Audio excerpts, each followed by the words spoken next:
ہوں آپ کا ہوسٹ وحید احمد سومرو، اور ریجنل بلڈ سینٹر جام شروع کے فیس بک پیج سے ایک دفعہ میں پھر آپ کے پاس مخاطب ہوں۔ ناظرین، اس وقت ہمارے جو مہمان ہیں وہ صاحبزادہ ابوالخیر محمد زبیر صاحب، اس وقت ہماری خوش نصیبی ہے کہ وہ آج ہاسپٹل بلڈ بینک جو حیدرآباد کا ہمارا کیمپس ہے وہاں پہ جو بلڈ بینک ہے وہ تشریف لائے، اور حضرت کا تعارف یہ کہ آپ صدر ہیں جمعیت علماء پاکستان کے، اور ملی یکجہتی کونسل کے بھی صدر رہ چکے ہیں، اور شیخ الحدیث ہیں آپ، رکن اسلام جامعہ مجددیہ۔ اور سب سے پہلے تو حضرت میں آپ کو خوش آمدید کہوں گا۔ السلام علیکم ورحمۃ اللہ۔ وعلیکم السلام ورحمۃ اللہ وبرکاتہ۔ اچھا، میں سب سے پہلا سوال آپ کی طرف رکھوں گا کہ یہ جو آپ نے آج ایک دورہ کیا مختصر سا ہاسپٹل بلڈ بینک حیدرآباد کا، اور آپ کو بریفنگ دی گئی کہ ریجنل بلڈ سینٹر کس طرح خون کے شعبے کو یہاں ڈونر سے لے کے مریض تک جو خون فراہم کر رہا ہے، آپ کس طرح دیکھ رہے ہیں اس چیز کو؟ بسم اللہ الرحمن الرحیم۔ آج سول ہاسپٹل حیدرآباد کے شعبہ RBC کے اندر آنے کا اتفاق ہوا، اور یہ ادارہ گورنمنٹ سندھ اور انڈس کے تعاون سے چل رہا ہے۔ اس کے تمام شعبہ جات کو دیکھا، اس کے تمام انتظام و انصرام کو دیکھا، بڑی خوشی ہوئی کہ الحمدللہ بڑے اچھے انداز سے یہ جو بلڈ کا مسئلہ ہے یہ بڑا حساس مسئلہ ہے، اور اس میں انتہائی اہمیت اور بہت احتیاط کی ضرورت ہوتی ہے اس کے اندر۔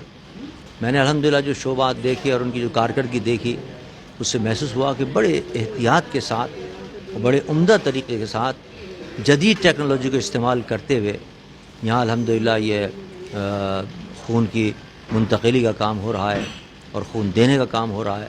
اور ایک حیرت ہوتی ہے کہ اتنا بڑا کام، اور وہ بھی فری آف کاسٹ ہو رہا ہے، اور بڑی خوشی کی بات ہے، اور وہ بھی اس سے اچھے انداز سے ہو رہا ہے کہ بجائے اس کے کہ بلڈ دے کر لوگوں کو صحت ملے، بعض جگہ غلط بلڈ چلا جاتا ہے تو بجائے شفا ملنے کے وہ آدمی بیمار ہو جاتا ہے۔ لیکن یہاں کی ماشاءاللہ جو جدید لیبارٹریز ہیں اور جو جدید انتظام ہے، جس کے اندر ان تمام امکانات کو ختم کر دیا کہ کسی کو کوئی نقصان پہنچے اس بلڈ سے، بلکہ فائدہ ہو، تو ماشاءاللہ بڑا اچھا انتظام ہے۔ بڑی خوشی ہوئی اس کو دیکھ کر، اور دعا نکلی کہ اللہ تعالیٰ ان کو اور ہمت دے اور مزید کامیابی اور کامرانی ہمکنار فرمائے اللہ تعالیٰ۔ اچھا حضرت، دوسرا سوال آپ سے میں یہ کروں گا، جس طرح آپ کو پتہ ہے کہ ہمارے معاشرے میں خصوصاً اندرونی سندھ کے اندر ہمارے یہاں خون دینے کے حوالے سے جو ہے وہ اویئرنیس کا بہت بڑا فقدان ہے، اور جس طرح میں نے آپ کو بتایا کہ ہمارے ہاں جو ڈیمانڈ ہے، مطلب خون لینے والے بہت زیادہ ہیں، دینے والے بہت زیادہ کم ہیں۔ اس کی بہت بڑی وجہ یہ ہے کہ لوگوں کو بہت زیادہ شک و شبہات ہوتے ہیں کہ جی خون دیں نہ دیں، کیا ہم دے سکتے ہیں؟ تو اس حوالے سے تھوڑی سی رہنمائی فرمائیے گا لوگوں کے لیے، تاکہ دوسرے لوگوں کے لیے کچھ آسانی پیدا ہو سکے۔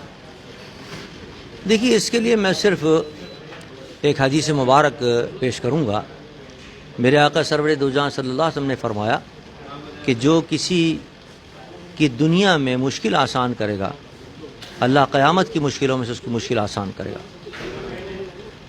اور اسی حدیث کے الفاظ ہیں کہ جب تک ایک مومن اپنے کسی مسلمان کی مدد میں رہتا ہے، اللہ اس کی مدد فرماتا رہتا ہے۔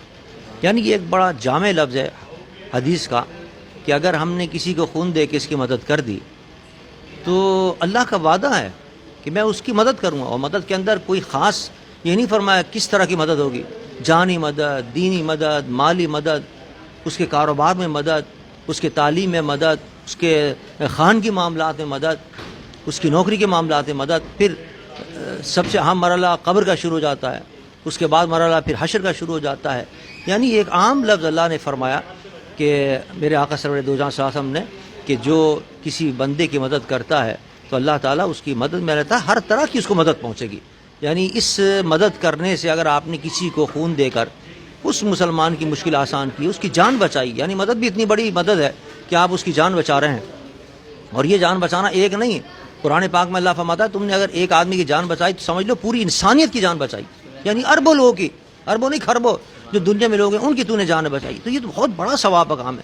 تو اس میں یہ ضروری نہیں ہے کہ جب کوئی بیمار پڑے یا کوئی گھر میں کیجولٹی ہو تو پھر آدمی دے.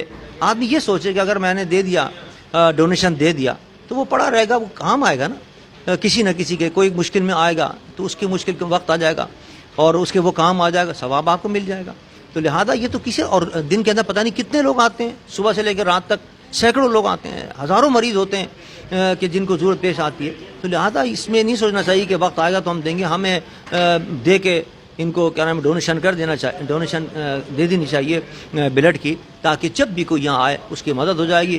میں اس امید کے ساتھ کہ یہ جو رشتہ ہمارا آج قائم ہوا ہے اللہ تعالیٰ اس میں برکت ڈالے. اور آخری اگر آپ کوئی پیغام دینا چاہیں خصوصاً حیدرآباد یا سندھ کی عوام کے لیے تو آپ, پلیٹ فارم ہمارا حاضر ہے. میں جو ہمارے علماء ہیں, ہمارا رکن اسلام جامعہ مجددیہ جو دارالعلوم ہے وہ پاکستان کے بڑے مدارس میں شمار ہوتا ہے, اور اس کے طلباء الحمدللہ صرف پاکستان میں نہیں پوری دنیا میں پھیلے ہوئے ہیں. بالخصوص جہاں آپ کا یہ کام ہو رہا ہے حیدرآباد شہر کے اندر کثیر تعداد کے اندر ہمارے دارالعلوم کے ائمہ, خطبہ, فضلاء, قراء, حفاظ اس وقت پورے حیدرآباد کے اندر پھیلے ہوئے ہیں. میں ان سے ہدایت کروں ان تمام علماء کو, خطباء کو کہ ان کے ساتھ تعاون کریں. کم از کم اپنی مساجد کے اندر آپ جمعے کے خطبے کے اندر اس موضوع کو اختیار کریں, اس موضوع پر تقاریر کریں, لوگوں کے اندر ایک شعور پیدا کریں کہ یہ دینا جو ہے وہ ثوابی صرف نہیں ہے بلکہ آپ کی صحت کے لیے مفید ہے. یہ آپ کو صحت حاصل ہوگی اگر آپ نے دیا تو یہ, اور اس سے آپ کو نقصان نہیں ہوگا, فائدہ ہوگا.